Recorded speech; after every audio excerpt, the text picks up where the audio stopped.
Les humains le considèrent comme un prophète. Et ils l'ont prié, avant d'être dévoré. On dit qu'il ne faut jamais suivre un faux prophète. Mais que faire quand c'est nous qui l'avons créé? Chers fidèles, nous avons raconté la vengeance de Shinobu. Désormais, il est temps de comprendre le vide qu'elle a affronté. L'histoire de Doma ne commence pas avec un démon, mais avec un enfant. Un enfant né avec des yeux aux couleurs de l'arc-en-ciel. Pour ses parents, ce n'était pas une anomalie, mais un miracle. Ils ont créé le culte du paradis éternel et ont placé leur fils sur un trône, le présentant au monde comme le messager de Dieu.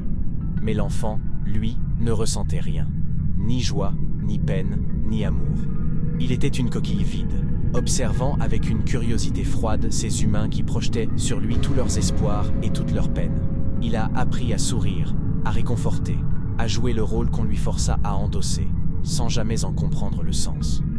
Il était rempli de tristesse, non pas par les histoires des humains, mais par leur naïveté. Leur naïveté à croire que le paradis et l'enfer existent, que ces fables bibliques étaient destinées à guider le vivant. Car en réalité, il n'en était rien. Lorsque ses parents, dans un dernier acte de folie, s'empoisonnèrent devant lui, il n'a ressenti que de l'agacement face à l'odeur et au désordre. Ce jour-là, Musan le trouva, et lui offrit un but. Sa philosophie de démon est alors née de ce qu'on lui a appris. La vie humaine est une succession de souffrances. Alors, en tant que sauveur, son rôle est d'y mettre fin. Il ne tue pas, il délivre, il dévore ses fidèles. Notamment les jeunes femmes, pour, dit-il, les libérer de leur peine et leur offrir le paradis éternel en vivant à travers lui. Mais un jour, une femme a percé son jeu. Une mère fuyant un mari violent qui avait trouvé refuge dans son culte. Elle aura découvert sa vraie nature et a tenté de s'enfuir pour sauver son bébé, un garçon. Mais Doma l'a rattrapé et l'a dévoré.